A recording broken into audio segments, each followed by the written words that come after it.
모두가 꿈꾸는 바로 그 교회 새생명교회 오신 여러분들 예수님 이름으로 환영합니다. 우리 옆 사람 보면서 이렇게 인사했으면 좋겠습니다. 하나님께서 함께 하십니다. 오늘 예배 가운데도 역사하시고 함께 하실 하나님을 기대하며 온 마음과 뜻과 정성을 담은 찬양으로 고백하며 나아가겠습니다. 우리 기쁘게 박수치며 찬양하겠습니다.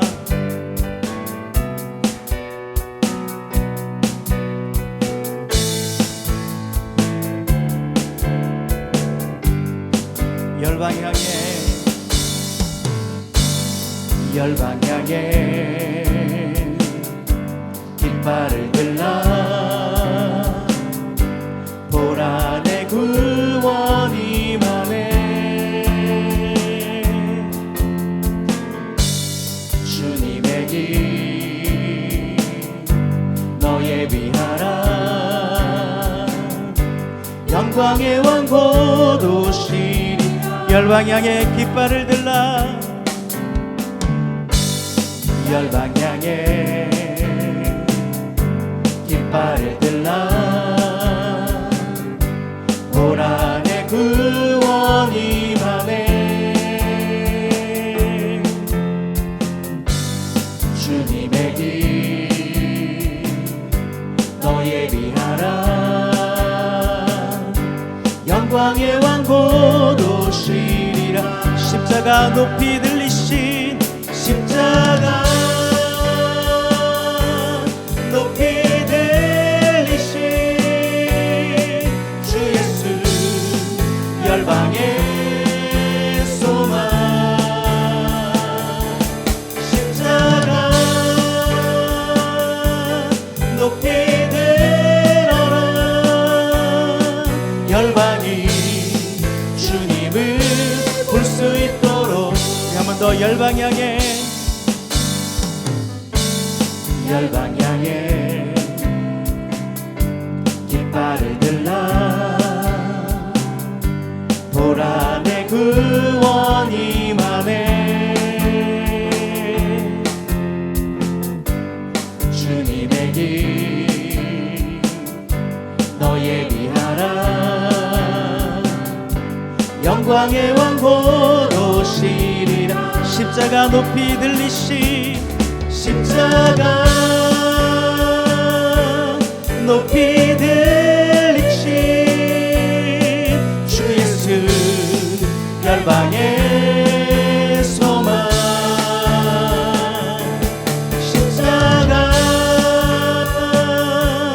높이 들어라 열방이 주님을 볼 수 있도록 열방이 주님을 볼 수 있도록 열방이 주님을 볼 수 있도록 열방이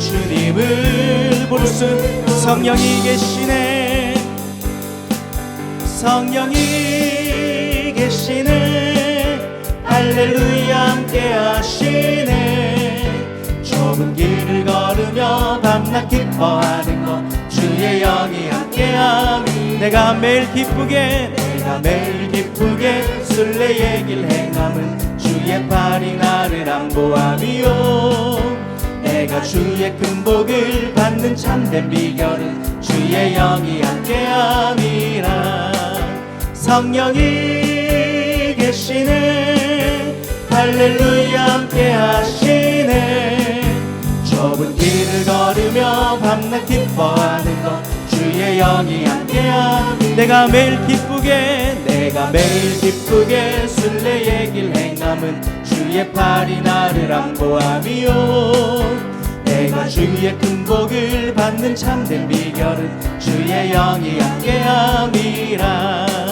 성령이 계시네 할렐루야 함께 하시네 좁은 길을 걸으며 밤낮 기뻐하는 것 주의 영이 함께함 전에 죄에 빠져서 평안함이 없을 때 예수 십자가의 공로 힘입어 그 발 아래 엎드려 참된 평화 얻음은 주의 영이 함께함이라 성령이 계시네 할렐루야 함께 하시네. 좁은 길을 걸으며 밤낮 기뻐하는 것 주의 영이 함께하. 성령이 계시네. 성령이 계시네. 할렐루야 함께 하시네. 좁은 길을 걸으며 밤낮 기뻐하는 것 주의 영이 함께함이라. 아멘. 하나님 앞에 영광의 박수 드리겠습니다.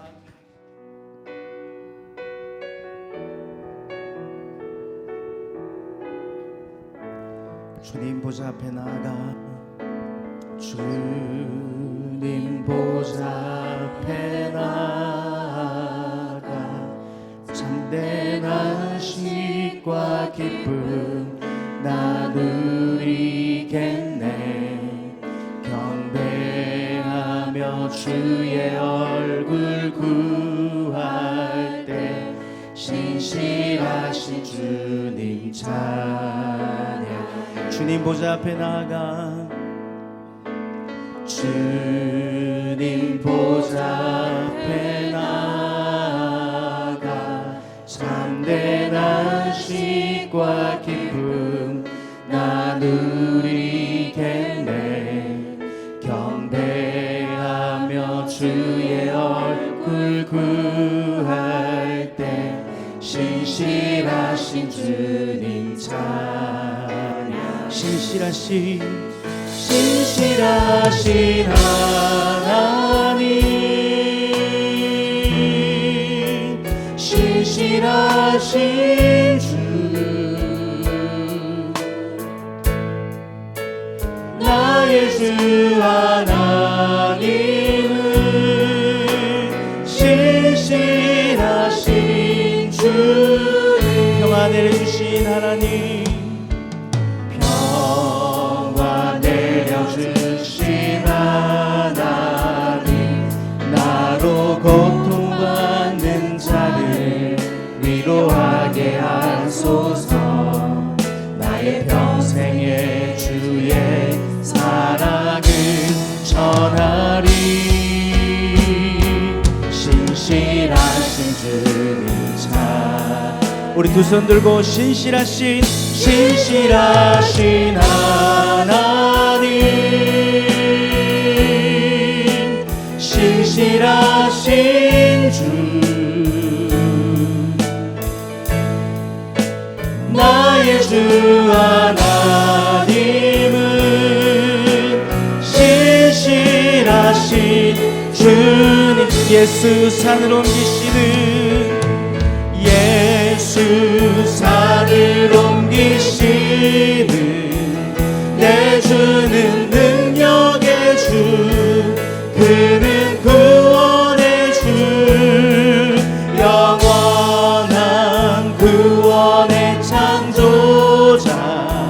사망을 이기시고 예수 부활했네. 예수 산을 옮기시는 내 주는 능력의 주, 그는 구원의 주, 영원한 구원의 창조자.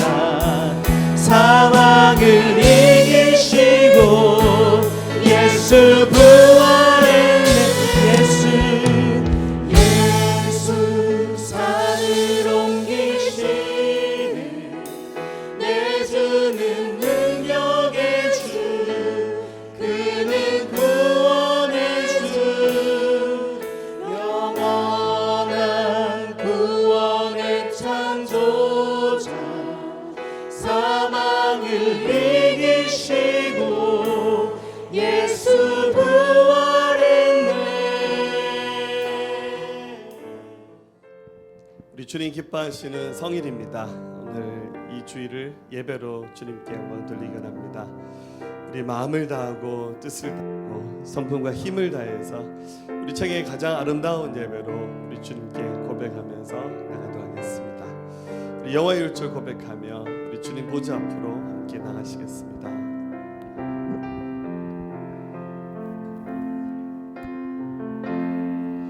지극히 높은 주님 낮이 성소로 들어갑니다. 세상의 신을 벗고서 주 보좌 앞에 엎드리리. 내 주를 향한 사랑과 그 신뢰가 사그러져 갈 때 하늘로부터 이곳에 장막이 덮이네. 지극히 높은 주님의 낮이 성소로 들어갑니다. 세상의 신을 벗고서 주 보좌 앞에 엎드리리. 내 주를 향한 사랑과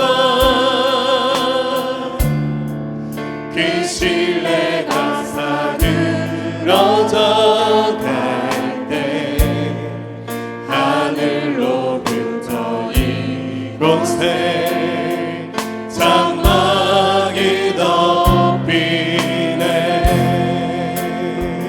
이곳을 덮으소서. 이곳을 덮으소서. 이곳을 비추소서. 내 안에 무너졌던 모든 소망 다 회복하리니.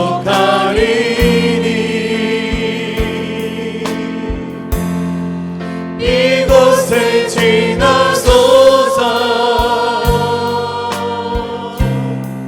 이곳을 만지소서. 내 안에 죽어가는 모든 예배 다 살아나리라.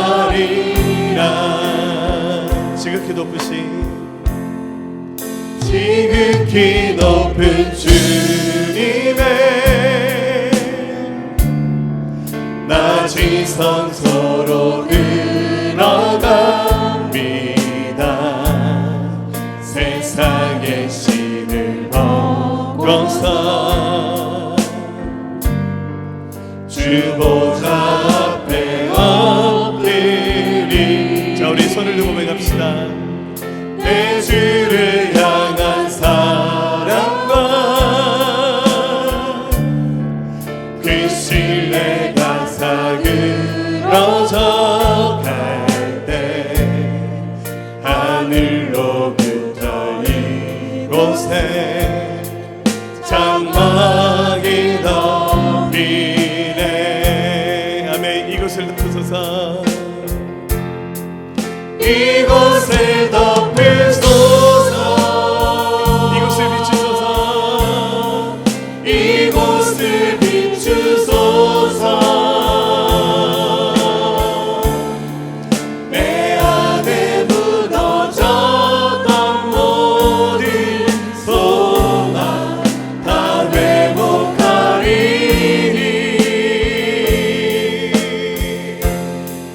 이곳을 지나소서.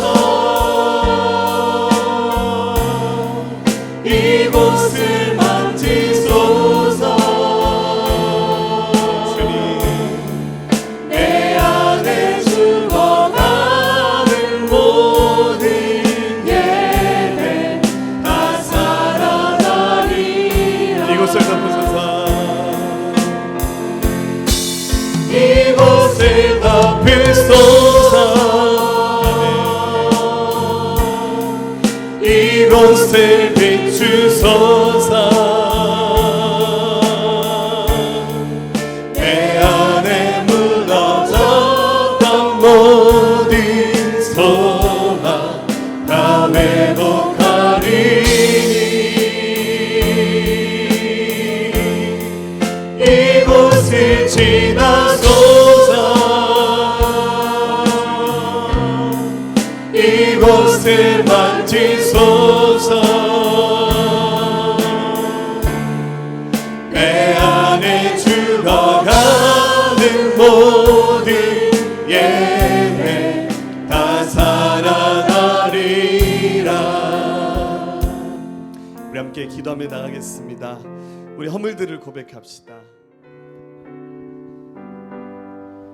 기뻐하며 경배하세 영광의 주 하나님 주 앞에서 우리 마음 피어나는 꽃 같아 죄와 슬픔 사라지고 의심 구름 거치니 변함없는 기쁨의 주 밝은 빛을 주시네. 땅과 하늘 만물들이 주의 솜씨 빛내고 별과 천사 노래소리 끊임없이 드높아 물과 숲과 산과 골차 들판이나 바다나 모든 만물 주의 사랑 기뻐 찬양하여라. 우리 주는 사랑이요 복의 근원이시니 삶이 기쁜 샘이 되어 바다처럼 넘치네. 아버지의 사랑 안에 우리 모두 형제니 서로 사랑하게 도와주시옵소서. 새벽별의 노래 따라 힘찬 찬송 부르니 주의 사랑 줄이 되어 한맘 되게 하시네. 노래하며 행진하여 싸움에서 이기고 승전가를 높이 불러 주께 영광 돌리세. 아멘. 만물의 주인이신 하나님 아버지, 하나님의 크신 은혜와 사랑에 감사를 드립니다. 천지를 창조하시고 지으신 만물을 바라보며 기뻐하신 주님의 마음을 우리가 알고 있습니다. 우리의 참된 주인이시며 진리의 길을 인도하시는 주님을 찬양합니다. 말씀 가운데 서게 하신 주님, 주님의 뜻을 알면서도 나의 주인 되심을 고백하지 못한 시간들을 회개합니다. 입술로만 믿는 자임을 드러낸 삶을 부끄럽게 여기며 주님 앞에 우리의 연약함을 인정하게 하옵소서. 세상의 물질과 유혹에 자유하지 못하여 죄가 죄임을 깨닫지 못한 어리석음도 주님, 이 시간 무릎 꿇고 고백합니다. 우리의 죄를 용서하여 주시옵소서. 바라옵건대 우리가 죄에서 자유할 수 있는 믿음이 있길 소망합니다. 믿음을 방해하는 각자의 상한 마음을 주님께서 회복시켜 주시옵소서. 우리가 영적인 싸움에서 지지 않겠다는 굳은 의지를 가지고 기쁨으로 이 길이 승리의 길임을 고백하며 살아가게 하시옵소서. 주님의 영광을 위하여, 주님의 권능을 위하여 살아가길 소망합니다. 주님, 주님께서 친히 세워주신 새생명교회를 위해 기도합니다. 내 이웃을 내 몸과 같이 사랑하라는 말씀과 같이 서로 사랑으로 섬기는 교회가 되길 소망합니다. 아픈 자들을 위해 눈물 흘리는 선한 마음이 있게 하시옵소서. 그리하여 잎만 무성한 나무가 되지 않고 열매 맺는 진실한 교회가 되게 하시옵소서. 진리의 말씀을 비추어 주님의 삶을 따라 순종하는 교회가 되게 하여 주시옵소서. 할렐루야. 네, 오늘도 우리에게 크신 은혜 주실 우리 주님을 기대합니다. 계속해서 주일마다 디모데후서 말씀을 강의하고 있습니다. 오늘 6번째로 우리가 반드시 해야 할 일이라는 제목의 말씀을 함께 나누도록 하겠습니다. 어느 목사님의 이야기입니다. 초등학교 5학년 된 딸이 있었는데 그 딸이 학교에서 다녀와서 학교에서 있었던 얘기를 그 아빠 목사님에게 해주었습니다. 선생님이 이런 질문을 했습니다. 사실 좋은 질문은 아닌 것 같아요. 우리 가족들 중에 불가피하게 한 사람을 포기해야 된다면 누구부터 포기할지 생각해 보자. 가족끼리 이제 거의 인기 투표하는 그런 질문입니다. 좋은 질문은 아닌 것 같아요. 근데 목사님 사모님 그 이제 5학년짜리 딸아이와 그 밑에 남동생 여동생 이렇게 있었다고 합니다. 그러자 아이가 제일 먼저 선택한 것은 자기 자신이었답니다. 나는 희생해도 괜찮다. 굉장히 기특한 딸이죠. 두 번째 선택한 사람은 자기 엄마였습니다. 이유는 엄마는 강하니까 엄마는 없어도 괜찮다 이렇게 얘기했답니다. 그 다음에 선택한 것은 얄미운 자기 남동생이었답니다. 그리고 마지막 남은 사람이 아빠와 여동생이었습니다. 아빠가 얘기 들으면서 긴장하기 시작했습니다. 자기가 순위에 들어갈까 말까. 근데 놀랍게도 그 딸이 자기 여동생을 선택했습니다. 마지막 남은 사람은 자기 아빠였습니다. 아빠는 이 의미를 모르니까 굉장히 좀 불편한 상황이 됐죠. 그랬더니 그 5학년 된 예쁜 딸이 이렇게 말했습니다. 아빠는 복음 전하는 사람이니까 아빠는 끝까지 남아서 복음 전하셔야 돼 하면서 아빠를 끝까지 포기하지 않았다는 거예요. 굉장히 반전이 있는 대답이었습니다. 만약에 저희 딸한테 물어봤을 때 제가 일본으로 픽업되지 않을까. 우리가 반드시 해야 될 일이 있습니다. 그것은 하나님께서 우리를 이 땅 가운데 남겨놓으신 이유이기도 합니다. 우리가 이 땅 가운데 살아감의 이유, 존재의 이유가 과연 무엇일까요? 우리가 6번에 걸쳐서 이 디모데후서라는 성경을 나누고 있는데요. 이 디모데후서는 바울의 생애의 마지막 기록한 성경입니다. 그래서 어떤 점에서 바울의 유언과 같은 성경이라 할 수 있습니다. 물론 이제 성경이 저자는 하나님이시지만 이 말씀을 기록한 기록자가 바울이니까 여기에는 바울의 경험과 또 그의 감정과 삶이 같이 묻어날 수밖에 없죠. 바울이 이 말씀을 마칠 즈음에 대해서 굉장히 강한 어조로 이렇게 말합니다. 1절 말씀이죠. 한번 같이 읽어볼까요? 하나님 앞과 살아있는 자와 죽은 자를 심판하실 그리스도 예수 앞에서 그가 나타나실 것과 그의 나라를 두고 엄히 명하노니. 굉장히 무겁게 얘기합니다. 내가 이 말을 엄히 말하겠다. 물론 이 말씀을 가장 먼저 받았던 사람은 그의 사랑한 영적인 아들이었고 또 후배 목회자였던 디모데에게 줬던 말이죠. 내가 이 말은 엄히 너에게 한다. 그것은 바로 꼭 명심해야 되는 말이다. 이렇게 이 말씀을 디모데에게 신신당부하면서 일러주고 있습니다. 여러분, 예수님을 우리가 이제 다 믿고 있지 않습니까? 물론 이제 오늘 이 순간 예수님을 처음 믿는 분도 있겠지만 우리 가운데 굉장히 오랫동안 신앙생활의 경륜을 갖고 계신 분도 계시잖아요.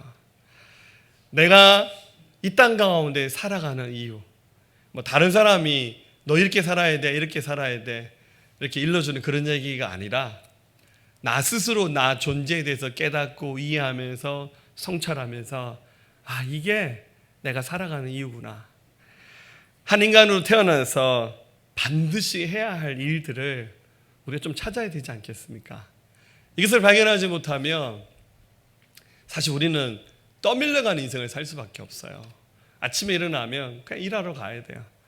우리 주부들은 또 사명감을 가지고 주방에서 또 음식 만드는 일을 해야 되고, 남자들은 죽을 때까지 이마에 땀 흘리고 일을 해야 돼요. 그것이 굉장히 행복하고 만족스럽다는 느낌을 줄 수도 있지만 어쩌면 우리 숨 떨어질 때까지 굉장히 같은 일들이 이상이 반복되는 그런 삶을 살다 보면 자기도 모르게 자기 인생의 매너리즘에 빠지게 될 수 있습니다. 굉장히 이것은 불행한 일이라고 하지 않을 수가 없습니다.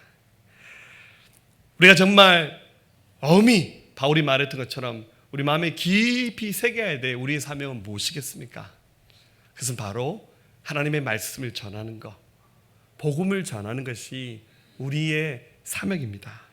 자, 2절 말씀 읽어봅시다. 너는 말씀을 전파라. 때를 어떤지 못 어떤지 항상 힘쓰라. 아멘.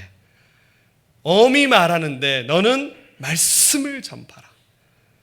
때가 좋든지 나쁘든지 간에 가리지 말고 항상 이것에 힘써야 된다라고 이렇게 말하고 있습니다.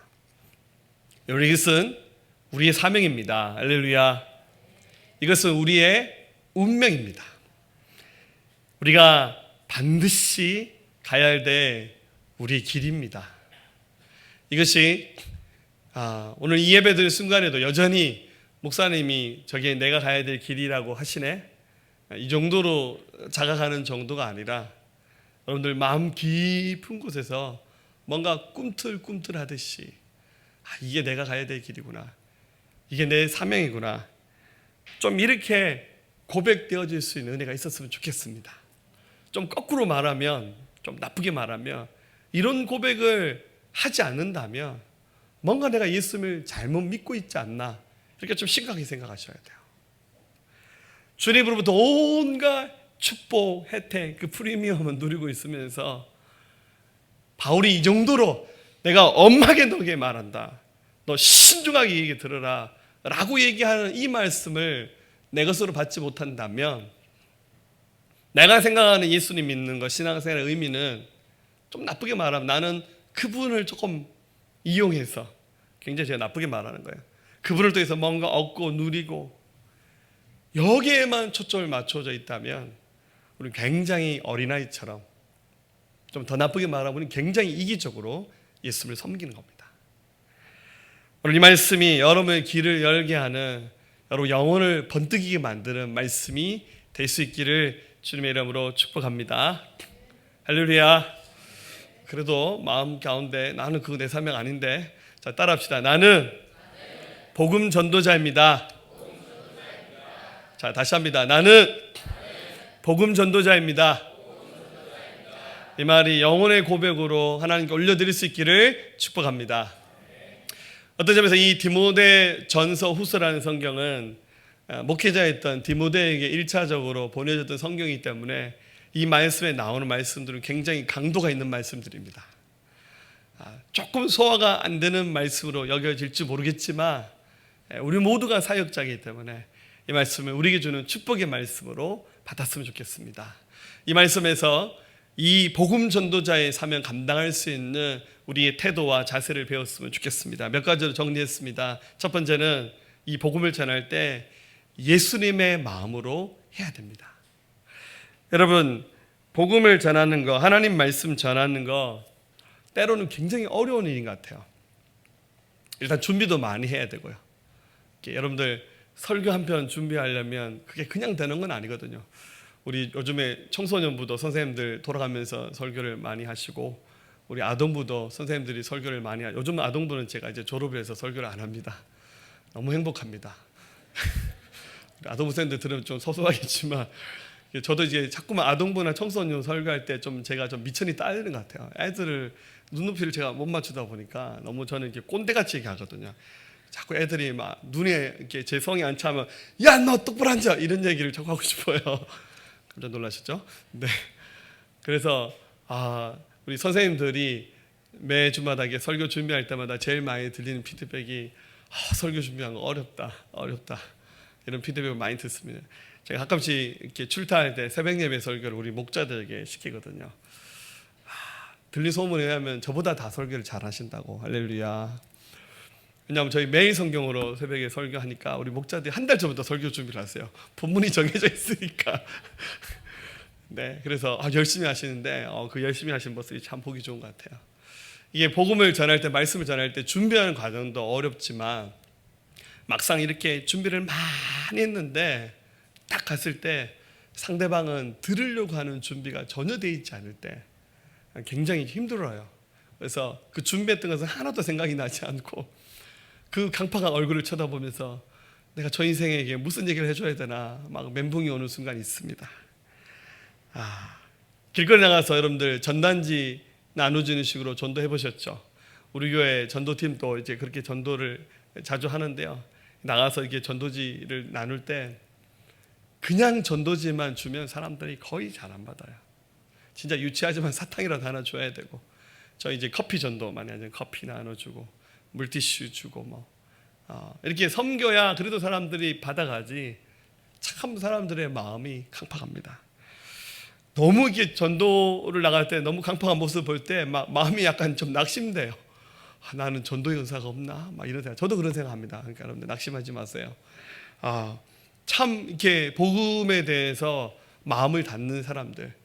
이것은 이제 어떤 한국 우리 민족이 가지고 있는 어떤 영적인 상황과도 맞물려지는 거예요. 우리 민족도 굉장히 복음을 잘 받아들였던 때가 있거든요. 제가 어린 시절만 하더라도 이렇게 막 길거리 나가서 전도만 하면 막 순식간에 막 우리 아이들 전도, 저희는 제 예전에 교회에서 진짜 무식하게 큰 북 들고 나가서 길거리 전도했거든요. 막 요즘에 그렇게 전도하면 바로 신고하죠. 막 북을 치면 일단 사람들이 무슨 일인가 싶어서 궁금해서 나서 구경하거든요. 그래서 그 자리에서 그냥 애들 막 이렇게 이름 적고 막, 그래서 그때 핸드폰이 없던 시절이니까 너 이번 주일 아침에 몇 시에 꼭 교회 나와야 돼. 그러면 애들이 정말 그 시간에 나와요. 약속을 지켜서. 그렇게 해서 막 길거리 전도만 한 번만 하고 오면 이번 주일날 애들 막 새로운 애들 10명씩 막 그렇게 나왔던 시절도 있었어요. 요즘에는 좀 굉장히 좀 마음이 좀 강팍한 것 같아요. 안 된다는 말은 아닙니다, 여러분들. 이것은 우리 한국, 우리 민족이 가지고 있는 어떤 복음의 상황과도 좀 맞물려 가는 거죠. 지금도 어떤 선교지에서는 굉장히 활발하게 부흥이 일어나는 민족들도 굉장히 많이 있습니다. 아무튼 이런 어려운 사람들의 그런 마음 씀씀이를 보면서 이런 사역을 할 때 좀 포기하고 싶은 마음이 들 때도 있어요. 특히 또 이렇게 교회 안에서 이제 신방을 받는 대상들은 주로 어떤 분들이겠습니까? 교회 잘 나오신 분한테는 신방하는 일은 잘 없어요. 우리 교회 이제 대신방 기간이 아닌 이상은. 근데 이제 참 어렵고 힘든 분들, 이렇게 마음이 낙심된 분들도 있잖아요. 이렇게 막 찾아가서 섬겨야 되고, 또 이렇게 막 병원에 입원하신 분들도 많고, 이럴 때마다 참 어떤 때는 저도 인간인지라 좀 낙심이 들 때 있어요. 참 이렇게 한 사람 섬기는 것이 이렇게 어렵나, 그런 마음이 들 때도 있습니다. 근데 오늘 성경은 분명히 뭐라고 말씀하고 있냐면 2절 뒷부분 보면 범사의 오래 참음과 가르침으로 경책하고 경계하며 권하라. 사역은 복음 전하는 일은 예수님의 마음으로, 예수님의 어떤 마음이냐면 인내하신 마음, 오래 참으신 그 예수님의 마음을 본받으라는 거예요. 우리가 가장 많이 묵상하는 성경의 주제가 예수님의 십자가잖아요. 여러분, 예수님의 그 십자가를 생각하고 묵상할 때 어떠세요? 이 십자가를 생각하면 지금도 가슴이 뭉클해지고 마음이 두근두근하고 막 그 사랑이 이렇게 마음에 확 와닿는 분은 그래도 괜찮으신 분입니다. 그 십자가 사진 한번 보여주실래요?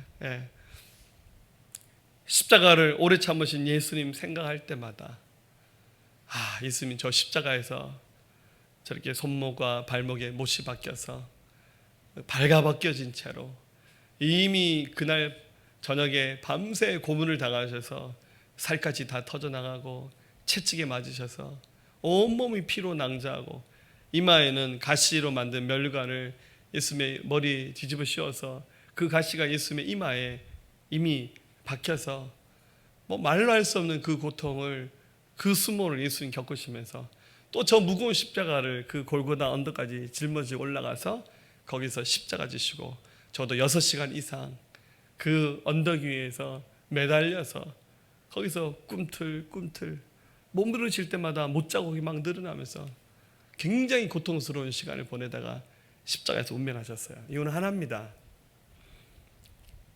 우리 너무 사랑하셔서 인간의 모든 허물을 덮고 인류에게 영원한 생명 주시기 위한 사랑이시잖아요. 예수님의 마음의 본질은 사랑 아닙니까? 그 사랑은 오래 참는 거잖아요. 그래서 여러분, 결국 전도를 누가 제일 잘하냐면, 놀라지 마세요. 말 잘한 사람이 전도를 제일 잘하지 않아요. 가르치는 굉장히 티칭을 잘하는 그런 탁월한 은사와 달란트가 있는 사람이 전도를 제일 잘하냐면 그렇지도 않아요. 결국 전도를 제일 잘한 사람은 사랑이 많은 사람이 전도를 잘하는 겁니다. 왜냐하면 그 사람은 한 사람 포기하지 않거든요.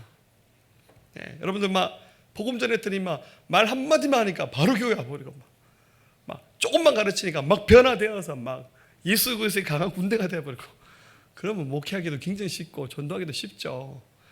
여러분 자신을 생각해 보세요. 내가 예수 믿게 된 과정을 보세요.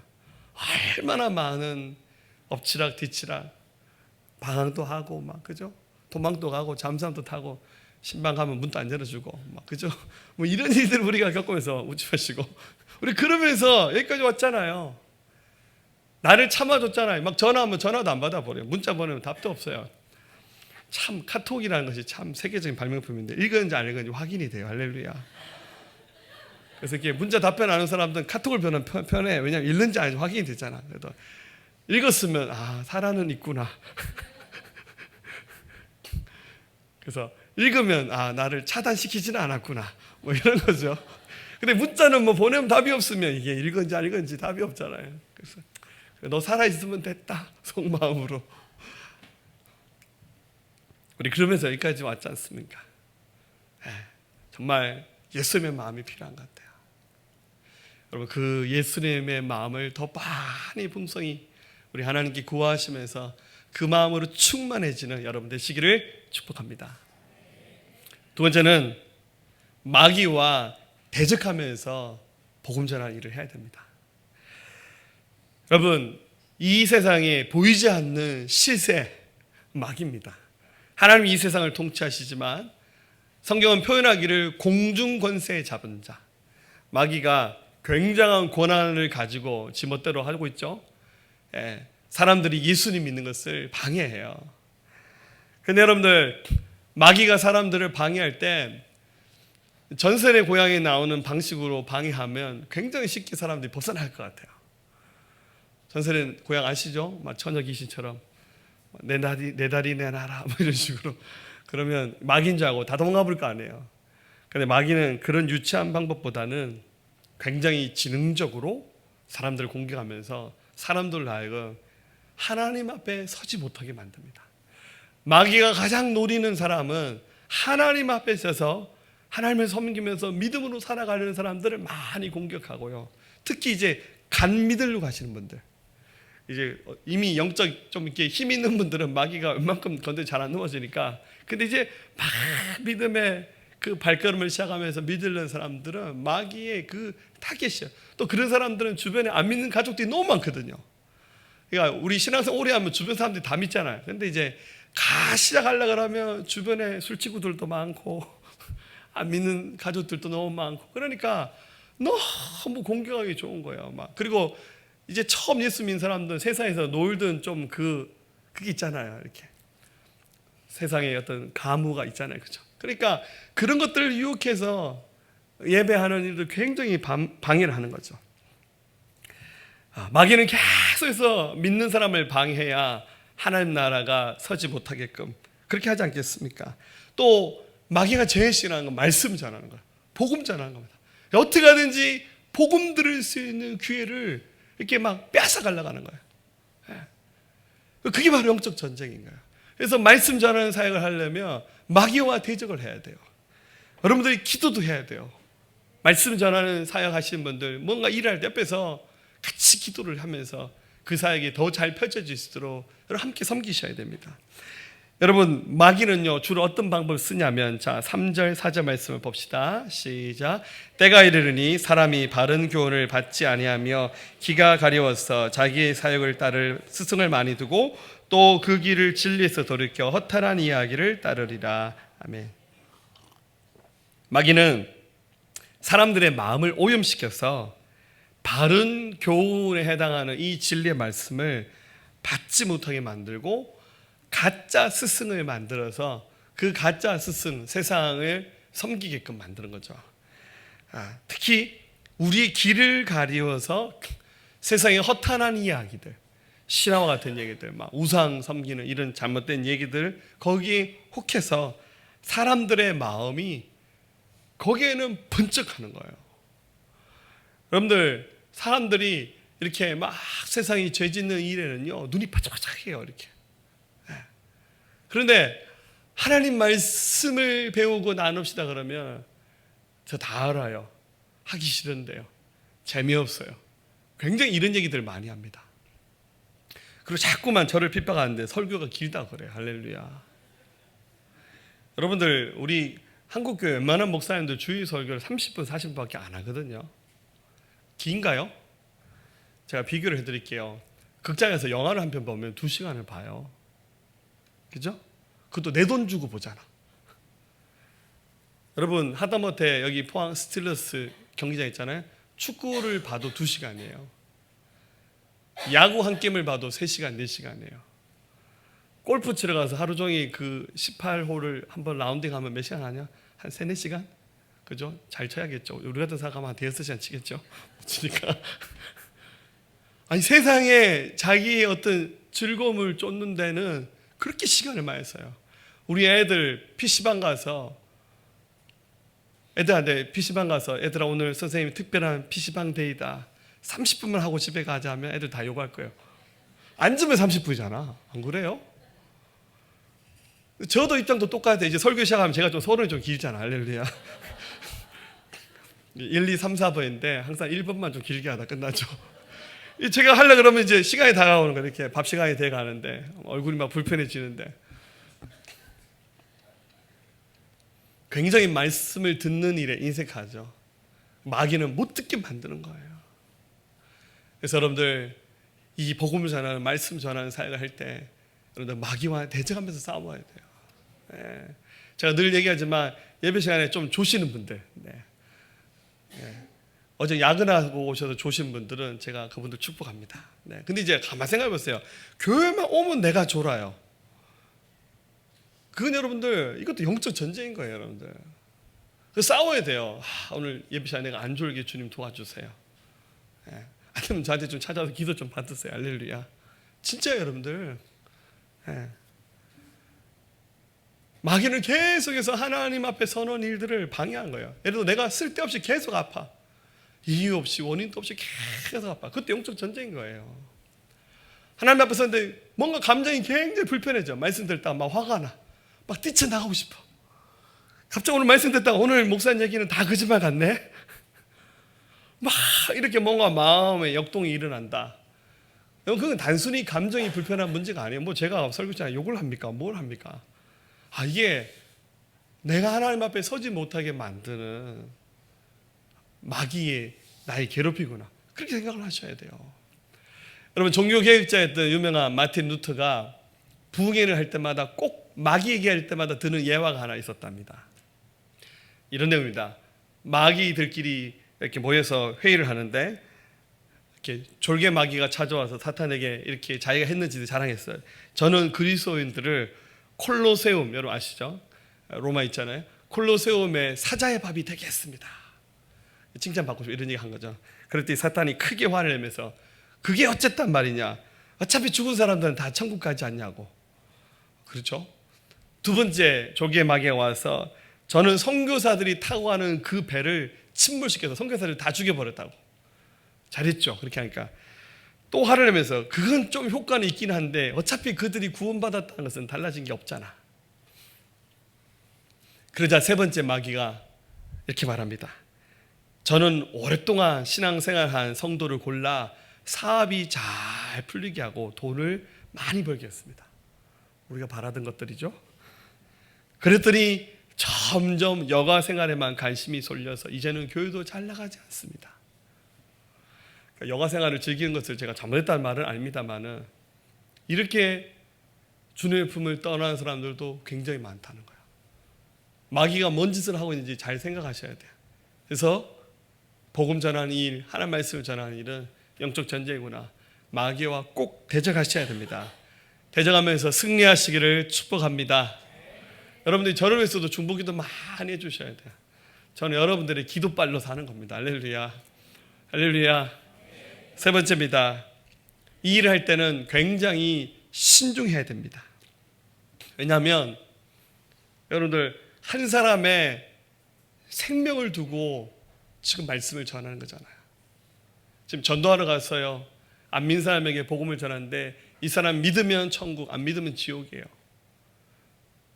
일을 대충 할 수 없잖아요. 정말 신중하게 해야 되는 거예요. 5절, 그러나 너는 모든 일에 신중하여 고난을 받으며 전도자의 일을 하며 내 직무를 다하라. 신중하라고. 여러분, 이 신중하다는 말이 이 말씀의 원전을 찾아보면 취하게 하는 음료를 마시지 않는다, 그 뜻입니다. 술 먹지 말고.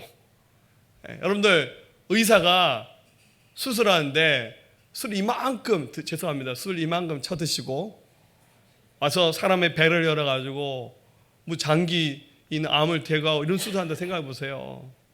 사람의 생명이 거기 담겨져 있어요. 우리 친절 기사, 우리 정복자 안사님, 버스 기사분이 막 운전하면서 술을 이만큼 먹고 아니면 이제 맨날 핸드폰 통화하면서 한 손을 그런 나라가 있더라고요. 버스 기사가 이렇게 막 핸드폰 통화하면서 큰일 나죠. 그잖아요. 이어폰 같은 거 안 쓰고 그냥 하면 위험하잖아요.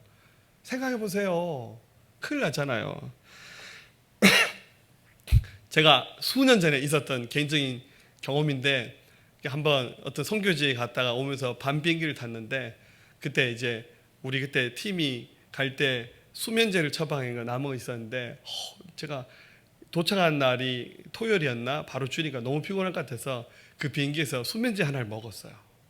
근데 이제 생각보다 비행 시간이 짧았거든요. 깼어요.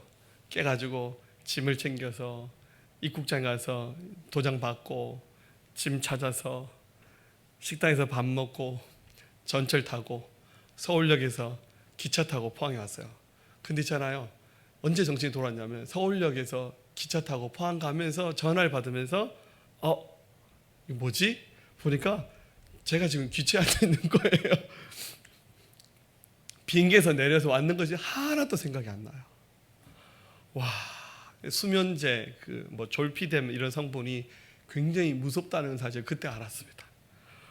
제가 그냥 본능적으로 행동했어요. 어떻게 했는지 모르겠어요. 식당 가서 밥을 먹었는데 뭘 먹었는지 지금까지 생각이 안 나요. 그 같이 했던 분이 제가 거의 정신이 없는 상태로 대화하면 답은 다 하는데 거의 제정신이 아닌 상태로 굉장히 본능적으로 그런 거예요, 여러분들. 여러분, 복음 전하는 일 얼마나 중요한 일입니까? 대충 할 수가 없어요. 그 복음의 메시지 전하는 거.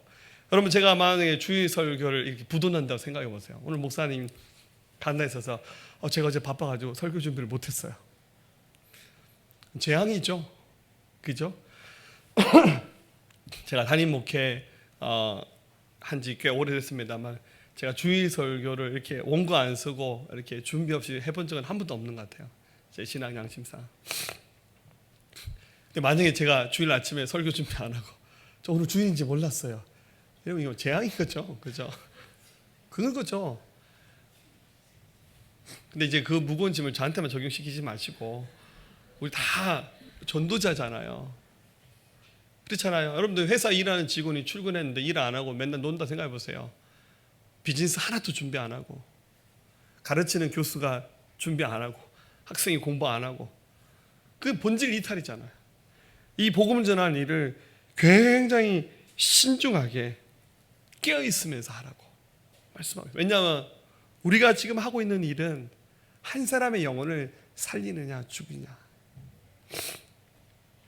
우리 이 복음 전도로 말미암아 한 사람의 인생과 그를 둘러싸고 있는 모든 가족들과 그 주변의 모든 사람들을 완전히 변화시킬 수 있잖아요.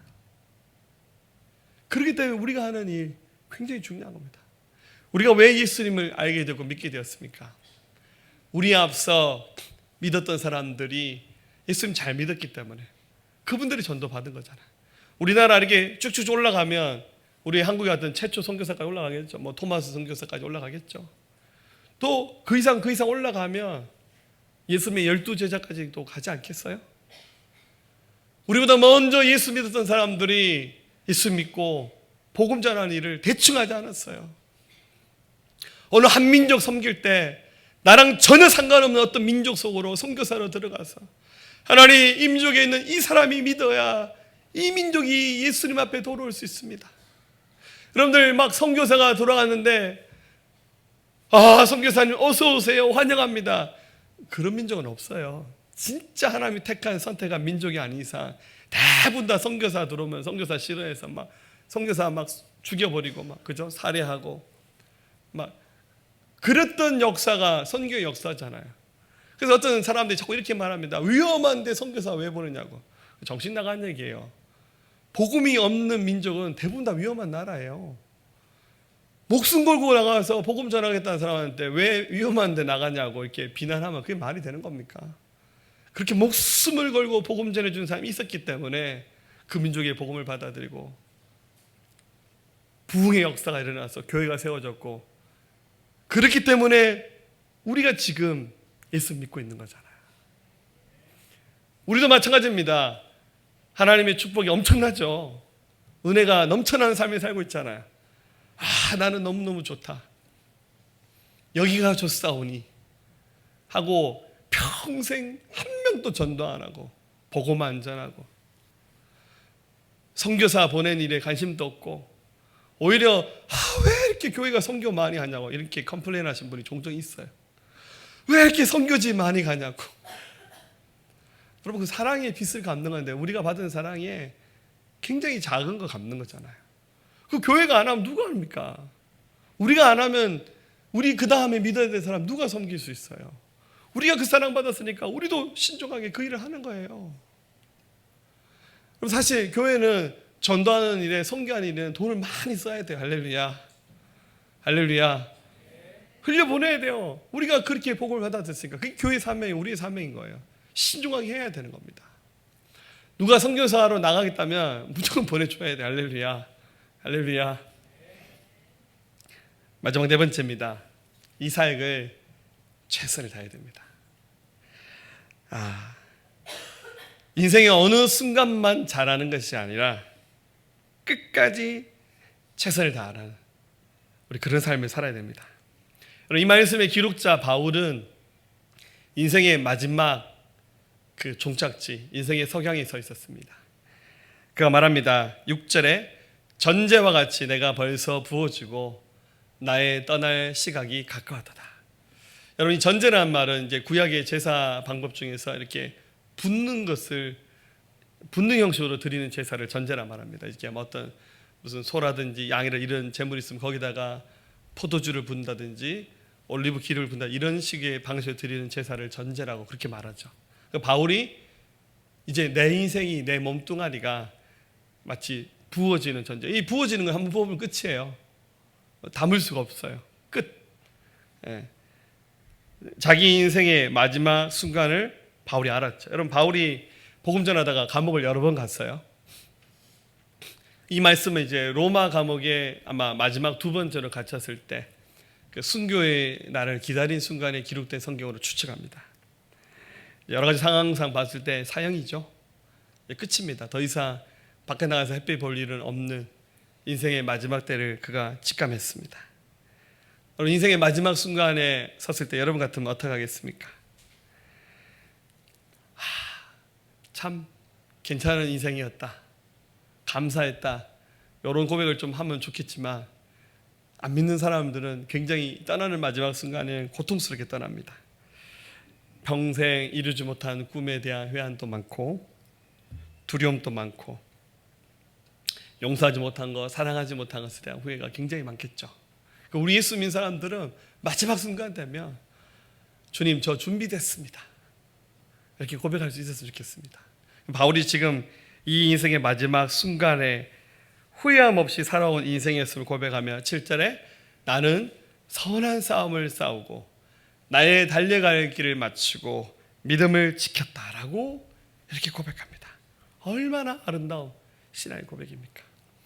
여러분, 복음 전하는 거 끝까지 해야 됩니다. 가끔 이런 생각 해봅니다. 어제 우리 장례식장에 오태구 지사님하고 같이 이렇게 왕복 9시간 둘이서 9시간 동안 데이트했습니다. 여러 가지 얘기하면서 얘기하다 이런 얘기를 했어요. 나는 과연 은퇴하고 난 다음에 뭐 할까? 아직은 좀 젊어서 은퇴의 날이 좀 많이 남았는 것 같은데 저도 언젠가 그런 날이 오겠죠? 언제 할지 모르겠지만 나는 은퇴하고 난 다음에 뭐 하고 있을까? 목사님들이 은퇴하시면 뭐 경비원도 하시고 네. 뭐 장사하시는 분도 있고 어떤 목사님들은 은퇴하고 나는데 커피숍을 하시더라고요. 저는 은퇴하고 난 다음에 그런 거 하고 싶지 않아요. 끝까지 복음 전하는 사람으로 살고 싶습니다. 어느 한 곳이라도 불러주면 가서 사역하고 그래야 되지 않겠어요? 지난주에 우리 교단 신문에 우리 침례신문 이렇게 신문에 기사가 딱 떴더라고요. 제가 아는 어떤 목사님이신데 연세가 굉장히 높으세요. 80이 훨씬 넘으셨죠. 이창희 목사님이시라고 우리 교단의 그 총회장도 하셨고 그 목사님 따님이 집사님 저랑 굉장히 친해서 목사님 잘 압니다만은 그 목사님의 아버지도 우리 교단 목사님이셨고 우리 교단 총회장도 하셨어요. 우리 교단의 부자가 교단의 총회장 하신 몇 안 되는 굉장히 송골 집안, 진골 집안 말하자면 그런 집안입니다. 이제 목사님 은퇴하셔서 이제 노후를 보내고 계신데 목사님이 굉장히 성경을 잘 가르쳐요. 목사님 광고를 쓰셨어요. 뭐냐면 어디든지 불러만 주시면 사례비 받지 않고 부흥에 인도해 줄 테니까 저 좀 불러달라고. 읽으면서 이게 목사님의 진심이구나. 정말 설교하고 싶으신가 보다. 정말 가르치고 싶으신가 보다. 네, 어제도 제가 그 얘기 들었지만 과학자들이 말하기 사람이 늙어도 지적인 능력은 절대 떨어지지 않습니다. 할렐루야.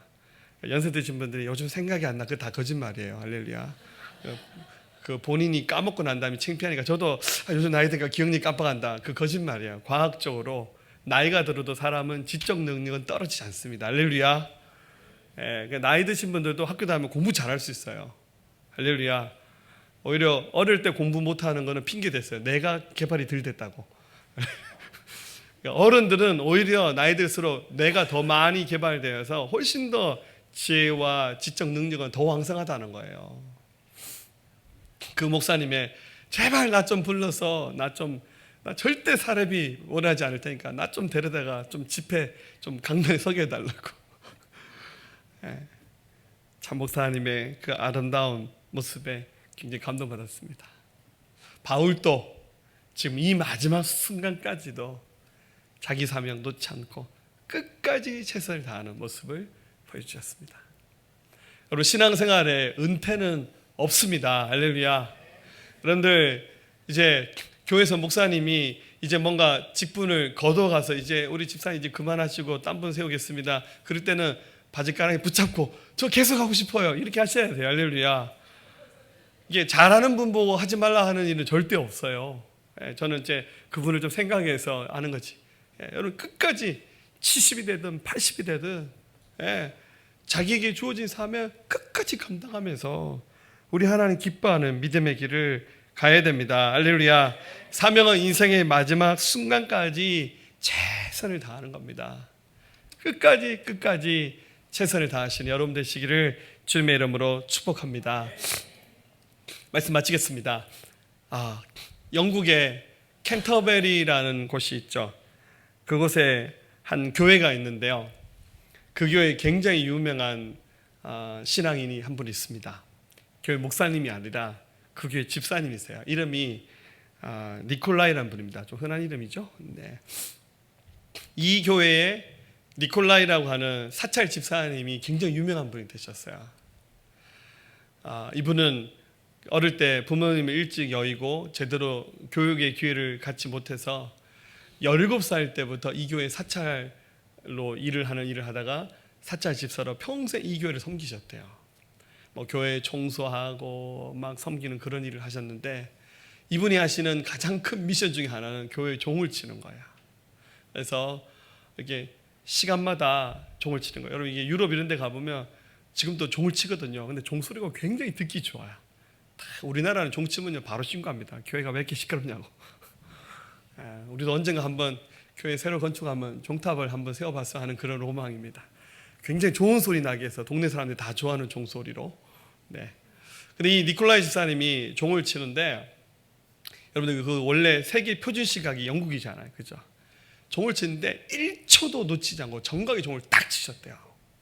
그러니까 종이 딱 치니까 그 동네 사람들이 이 니콜라이 집사님이 치는 종시계는 거의 표준 시각이에요. 그리니치 천문대 그 표준 시각. 그러니까 시간 맞출 때 종소리 딱 맞춰서 시간을 딱 맞출 만큼 굉장히 성실하게 사셨어요.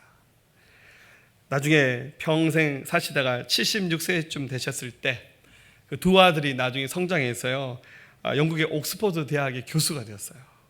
이제 뭐 아버지가 이제 그런 일 현직에 안 계셔도 될 만큼 괜찮게 살게 되었는데 이 니콜라이 집사님이 끝까지 종치기 사명을 감당하시다 결국에는 인생의 마지막 순간 또 종치로 가시다가 임종하셨다고 합니다. 나중에 이 소식을 영국의 엘리자베스 여왕이 듣고는 나중에 그분의 장례식 때 이분의 마지막 의회를 그 영국의 왕실이 묻혀있는 왕실 무덤에 이 집사님을 안장해 주셨고 나중에는요 심지어 이 집사님의 그 돌아가신 날을 영국의 국경일로 삼을 만큼 굉장하죠. 순종하는 사람이 받게 되는 상급은 크기가 아니라 그 일을 대하는 태도입니다. 하나님께서 우리가 말 잘하는지 못하는지 다 아셔요. 복음 전하고 말씀 전하는 거 꼭 내가 지식이 많아야 되고 가방끈이 길어야 되고 뭐 탁월하게 잘 가르쳐야 잘할 거라고 생각하는데 그렇지 않습니다. 우리 마음의 태도입니다. 얼마나 예수님의 마음을 가지고 영혼을 사랑하고 얼마나 영적 전쟁에서 기도로 승리하느냐, 얼마나 더 신중하게 그 일을 감당하느냐, 지금 그거 지켜보고 계십니다. 그런 자에게 주께서 반드시 상을 주실 겁니다. 우리 마지막 9절 말씀 같이 읽고 말씀 마치겠습니다. 이제후로는 나를 위하여 의의 멸관이 예비되었으므로 주곧 의로우신 재판장이 그날에 내게 주실 것이며 내게만 아니라 주의 나타나심을 사모하는 모든 자에게 노니라. 아멘. 이 바울이 했던 믿음의 고백이 우리에게 주시는 믿음의 고백이 되어서 상 주실 주님 바라보며 끝까지 승리하시는 우리 모두가 될 수 있기를 주님의 이름으로 축복합니다. 우리 함께 고백할까요? 우리가 지금은 나그네 되어도 전려한 천국에 머자나 가리니 이 세상 있을 때 주 예수 위하여 끝까지 힘써 일하세. 주 내게 부탁하시니 천사도 흠모하겠네. 화목해 하라신 구주의 말씀이 온 세상 널리 전하세. 주 예수 말씀이 온 세상 만민들 흉악한 죄에서 떠나라 하시니 이 말씀 듣고서 새 생명 얻으러 이 기쁜 소식 전하세. 주 내게 부탁하시니 천사도 흠모하겠네. 화목해 하신 구주의 말씀이 온 세상 널리 전하세. 영생의 복락과 천국에 갈 길을 만백성 알도록 나가서 전하세. 주 주 예수 말씀이 이 복음 전하라 우리에게 부탁하셨네. 주 내게 부탁하시니 천사도 흠모하겠네. 화목해 하신 구주의 말씀이 온 세상 널리 전하. 주 내게 부탁하시니 주 내게 부탁하시니 천사도 흠모하겠네. 화목해 하신 구주의 말씀이 온 세상 널리 전하세. 아멘. 우리 함께 기도합시다. 엄히 우리에게 말씀하셨습니다. 이것은 우리의 사명입니다. 내가 살아감의 이유, 나의 육신의 편안함만을 위해서, 나의 인생의 성공과 만족을 위해서 살라고 부르신 것이 아니라 예수께서의 복음 전하라고, 말씀을 전하라고, 한 영혼 살리라고, 꺼져가는 한 인생의 등불을 다시 이렇게 세우는 일에 쓰여지라고 교회를 세우셨고 우리를 세우셨습니다. 할렐루야. 네, 다시 한번 우리의 마음을 추스리고 이 추수의 계절 하나님께 좀 상받을 만한 거 내어드리면서 칭찬받는 믿음의 길 갔으면 좋겠습니다. 우리 함께 믿음으로 고백할까요? 나 주님의 길을 가리라. 나 주님의 길을 가리라.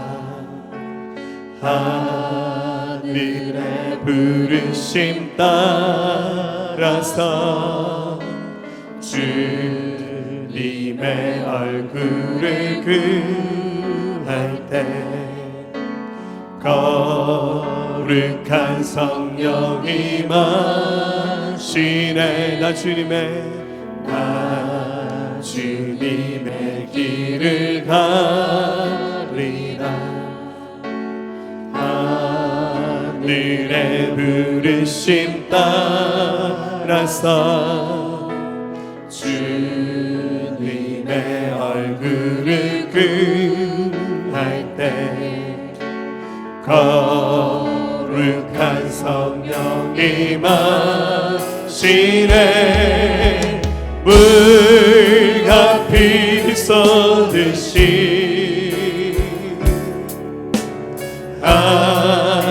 하나님의 어린 양. 주님 사랑합니다. 주님 사랑합니다. 오 주여 나를 보내소서. 주 위에 살리라. 주 따라가리라. 내 생명 다하여 주 복음 전하리. 곧 승리하리라. 그 달을 보리라. 난 결코 돌아서지 않으리. 우리 손을 들고 고백합시다. 물과 피를 쏟으시 하나님의 어린 양.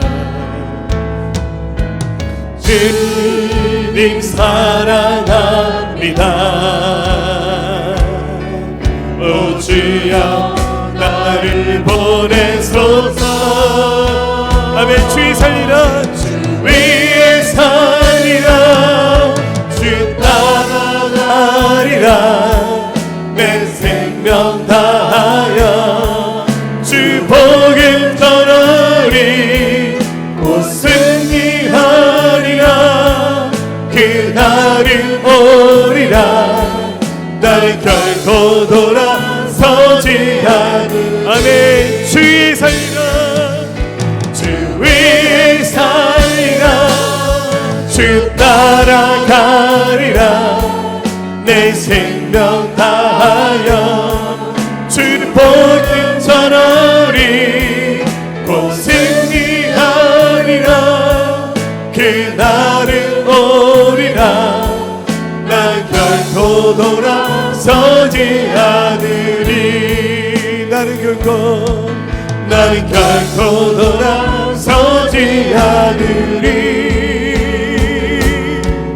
나는 결코 돌아서지 않으리 아멘. 이 믿음을 가면서 모두 승리할 것입니다.